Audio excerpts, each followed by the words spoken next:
Турчин хичээлийн төгсгөлд үзээд орхисон энэ Газпромын тэгштгэл буюу хийн үндсэн тэгшгэлтэй холбоотой энэ симуляц дээр энэ дээр тооцоо яаж тооцоо хийх вэ?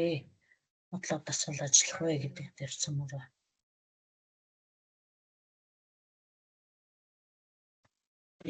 За нэгдүгээр хийн хувьд бол масс багтаа хийн байна. За энэ бүлгэрээр бол хийн нэмж болно. За ингээ молекулын тоог нэмэгдүүлчлээ. Эзлэх нь бол 1000 литр юм байна. За нэгжийг бол за эзлэхүүнийг бууруулахаар даралт нэмэгдэж байгаа. Үр дүн харагдаж байна. Эзлэхүүнийг нэмэгдүүлэхээр даралт уурч байгаа үр дүн харагдаж байна. За дулаан үгүй. Халаахаар шууд даралт нэмэгдэж өөрөөр хэлэх юм бол температур даралт хоёр шууд хамааралтай гэдэг нь харагдаж байна. За хөргий. За энэ температур эзлэхүүнүүд хоорондоо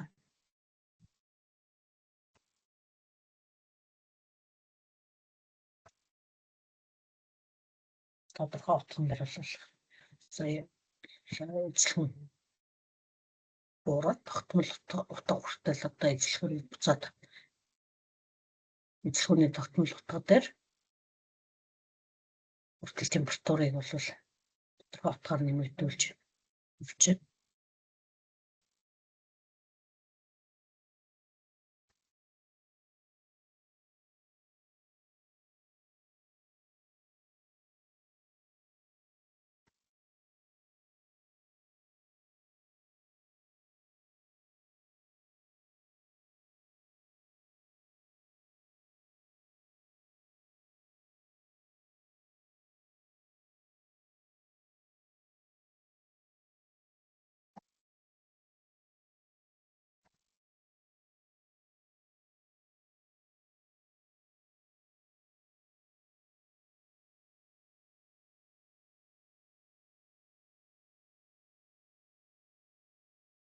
Хүн дээр температурыг одоо бууруулъя.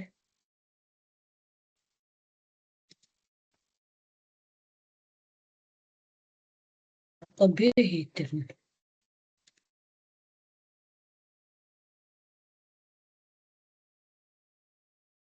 айлуу том юм байна.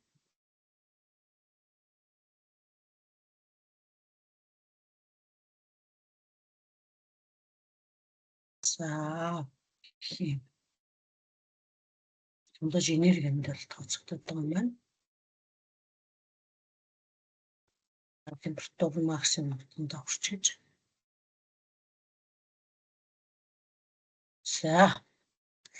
За энэ програм дээр бол ингэж тооцоолохоор харагдаж байна. Өөрөөр хэлэх юм бол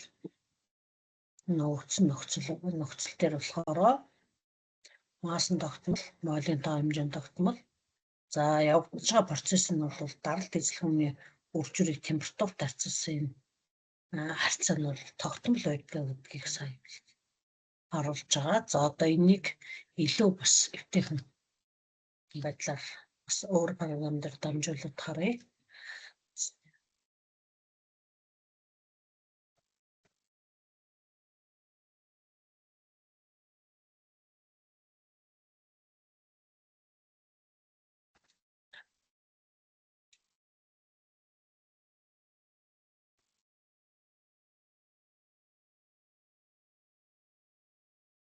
Хийн хөндлөг гэсэн. За одоо саяны нурдан өрөөний хэмжээг төлчихье. Тэгж чад температур за эзлэхүүн тогтмол үед эзлэхүүнийг эхлээд тогтмол ойлгож чад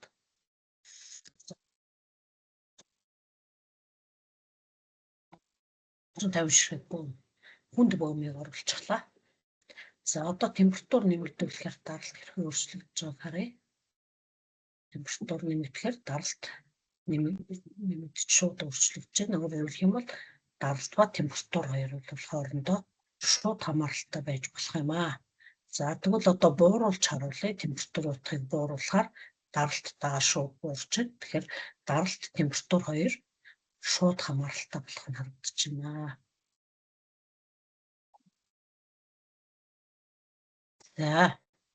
За дараагийн тохиолдолд температурыг тогтмол ойлгож агаад за даралтыг нэмэгдүүлэх боломж нь юу вэ гэхээр савны эзлэхүүнийг өөрчлөх замаар бол даралтыг нэмэгдүүлэх боломжтой. Өөрөөр хэлэх юм бол шахаад авах юм бол эзлэхүүнийг багасаад авах юм бол энэ даралтын утга ихсэж өөрчлөгдөж байна. Өөрөөр хэлэх юм бол температур тогтмол үед даралт эзлэхүүн хоёр хоорондоо руу хамааралтай байдаг байна. За эзлэхүүнийг нэмэгдүүлэхээр даралтын утга өөрчлөгдөж байна тийм ээ. Тэгэхээр энэ хоёр хэмжигдэхүүн бол хоорондоо руу хамааралтай байх нэ. За одоо даралтыг тогтмол ойлгоод за эзлэхүүн зөвшөөрөгдөх хэмжээнээс хичээлээ гэж юм тийм ээ. За бууруулж температурыг бууруулахаар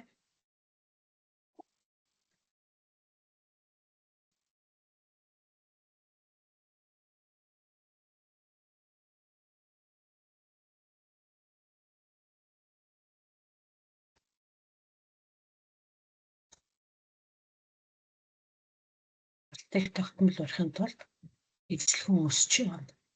Температур нэмэгдэхэд даралт тогтмол үед бол эзлэхүүн температур хоёр хоорондоо шууд хамааралтай гэдгийг эндээс харж болж байна. За багасгаж харуулъя. Багасгаар температуруудаа дагаад багасж байна. Нэмэгдүүлэхээр дагаад ихсэж байна. Багасгаар дагаад багасж байна. За тэгэхээр эндээс юу гэсэн дүгнэлт гарах вэ гэхээр температур даралт хоёр бол хоорондоо температур эзлэхүүн хоёр бол хоорондоо шууд хамааралтай гэдэг нь харагдаж байна. За идеалхийн хувьд болохоор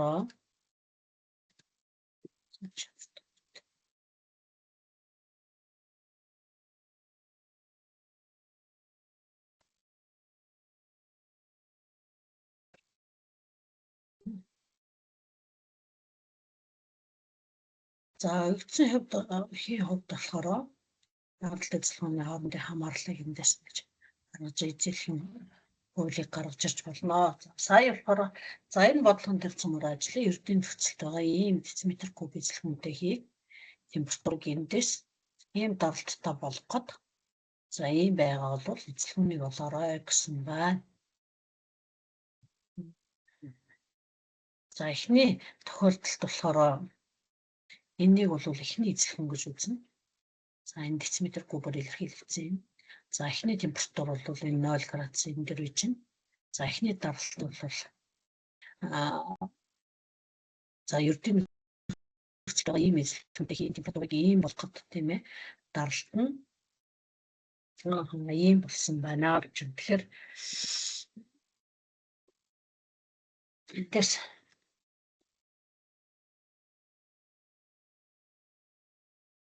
юу тооцоолох вэ гэхээр эрдэнэ нөхцөлд байгаа гэдгийг олвол эхний даралт гэж аавна. Өөрөөр хэлэх юм бол энэ үгэн хөвгдөл гэж бас байдаг. За тэгэхээр эрдэнэ нөхцөл гэдэг бол 101.3 килопаскал гэсэн үг.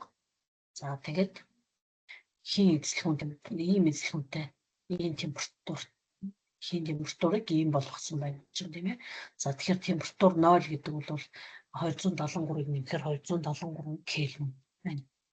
За эзлэхүүн бол 500 дециметр куб гэсэн тийм ээ. За энэ 500 дециметр кубыг бол метр кубээр илэрхийлэх ёстой. За даралт хоёр бол өөрчлөгдсөний дараа ийм болсон. За тэгэхээр энэ бодлогын нөхцөл дээр ямар хэмжигдэхүүн тогтмол вэ гэдгийг хамгийн эхлээд тоцох ёстой. За тэгэхээр энэ хэмжигдэхүүний хувьд болохоор энэ бодлогын хувьд болохоор төдий нөхцөлд байгаа ийм температур 0 болгоход даралт нь ийм болсон. Тэгэхээр температур бол тогтмол байсан юм байна. За эндээс бол эзлэхэн хоёрыг гаргаж ирж байгаа. За энэ дециметр кубээр шууд гаргаж ирж байгаа юм байна. За даралт эзлэхэн температурын аль нэг нь тогтмол үед нөгөө хоёр хэмжигдэхүүний хоорондын хамаарлыг судалдаг энэ салбарыг бол изопроцесс гэж нэрлэдэг.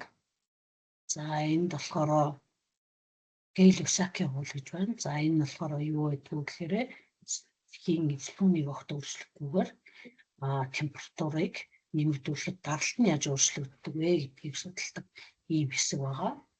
За энэ дээр болохоор энэ зарчим дээр үндэслээд энэ шалц туслагчийг битүү чанагчийг зохион бүтээсэн байна. За энэ дээр бол даралтын утга нэмэгдэхээр энд шүглүүлээдгийг бид мэднэ.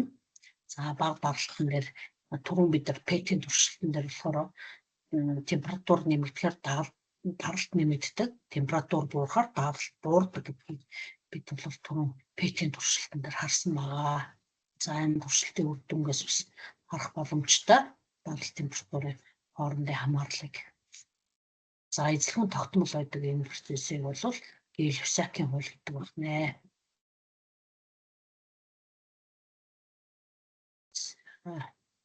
За энэ дээр эзлэхүүнүүдийг тооцсон байна тийм ээ. За даралтын харьцаануудаар эзлэхүүнүүдийг тооцоод гаргаж ирсэн байна.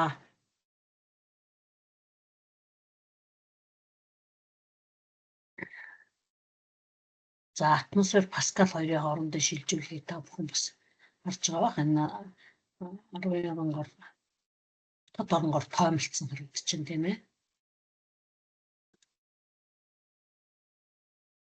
За энэ Гей-Лусакийн хуулийг бол эзлэхэн тогтмол үеийн изопроцессыг изохор гэж нэрлэдэг. Изохор процессын үед бол даралт температур хоёр шууд хамаардаг. Даралт нэмэгдэхээр температур нэмэгдэхээр даралт дагаад нэмэгддэг. Буурахаар буурдаг. Энийг бол бид нар түрүүн туршилтан дээр харсан тийм ээ.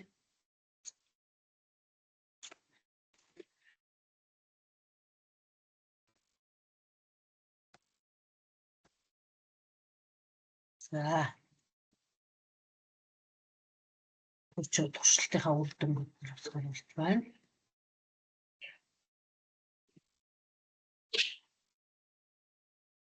За дараагийн хууль бол Шарлын хууль гэж байдаг.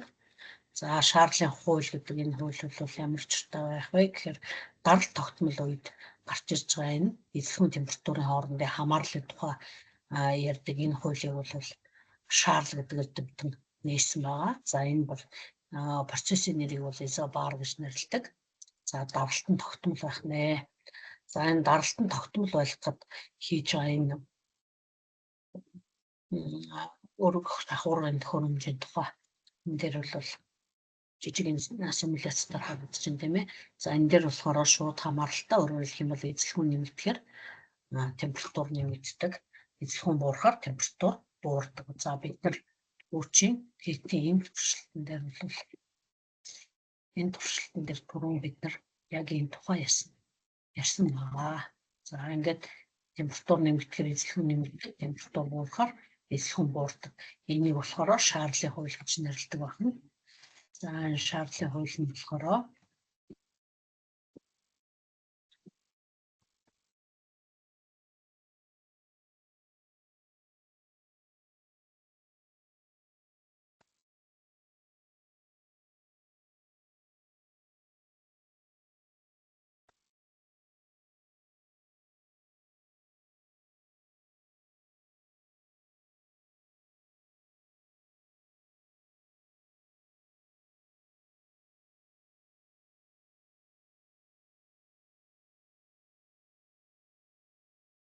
за энэ дээрс ингэж жоон томруулаад ярьчихсан. За энэ даралт нь энэ график дээр болохоор даралт ихтэй байгаа тохиолдолд яг нь хамгийн доороо байрладаг. Даралт багтаа тохиолдлууд нь болохоор дээрээ байрладаг графтар ингэж байрладаг байна. За ингээд бойлын хууль гэж бойл Мароккийн хууль гэж байдаг. За энэ болохоор температур тогтмол үед энэ хууль хамааралтай. Өөрөөр хэлэх юм бол температур нэмэгдэхээр за одоо энэ бойлын хуулийг энэ дэр хараад орхив. Изотерм буюу температур тогтмол гэж байна тийм ээ. За изотерм үед болохоор даралтыг ихсгээр эзлэхүүний ихсгээр даралт буураад эзлэхүүний бууруулахаар даралт ихсээд байгаа. Энэ үр дүнгууд нь бойлын хууль гэсэн. За энд ийм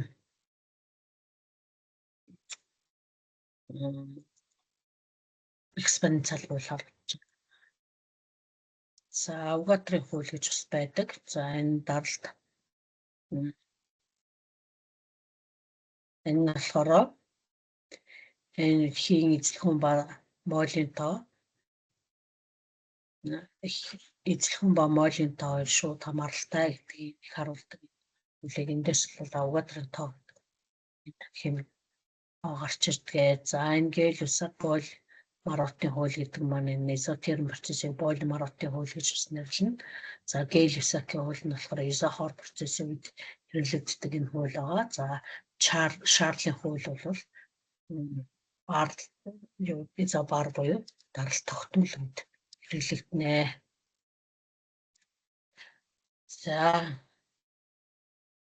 За энд тооцдог энэ програмуудаар хийгдсэн юм байна. За энэ дээр ганц нэг изотермтэй юутай бодлого дасгалтай яриад явчих. За энд бол температурын утга тогтмол байна тийм ээ. Тэгэхээр процессыг нэрлэх гэдэг энэ дээр бол изотерм гэж нэрлэнэ. Яг гэвэл температур тогтмол байгаа учраас за А ба Б төлөвдөх даралт эзлэхүүн температур нь аль нь их вэ гэж байна. За тэгэхээр энэ дээр бол эзлэхүүн бага харагдаж байна тийм ээ. Б төлөв дээр эзлэхүүн их харагдаж байна. За температур бол ижил харагдаж байна тийм ээ. Ижил харагдаж байна. За тэгэхээр энэ дээр бага эзлэхүүн дээр бол их даралт. Изотермийн хувьд дээр ингэж харагдаж шүү дээ тийм ээ. Даралт эзлэхүүнийг багасгах юм бол их даралттай, эзлэхүүнийг нэгсгэхээр бага даралттай харагдаж байгаа. Тэгэхээр энэ дээр эзлэхүүн ихтэй зэг дээр энэ дээр бол бага даралт учрна гэж ингэж тайлбарлах нэ. За энэ диаграмыг ПТ болон ийм диаграм руу шилжүүлээрэй гэж. За тэгэхээр энэ дээр шилжүүлэхэд энэ болохоор за даралт нь болохоор энэ дээр яаж зурагдах вэ гэхээр энэ дээр болохоор даралт нь энэ цэг дээр бага температур утган дээр тийм ээ. Юу даралт ихтэй зурагдана тийм ээ. Энэ дээр ихтэй зурагдана. Энэ дээр болохоор багтаа ингэж зурагдах нь буурж байгаа. Ийм бууралт зурагдах нь байна. За даралт эзлэхүүний хоорондын хамаарлыг бол сая тэгж зурна тийм ээ. За даралт температурын хоорондын хамаарлыг бол энэ нь болохоор даралт 2 гэдэг нь болохоор урдаа, даралт 1 гэдэг нь ардаа зурагдах нэ.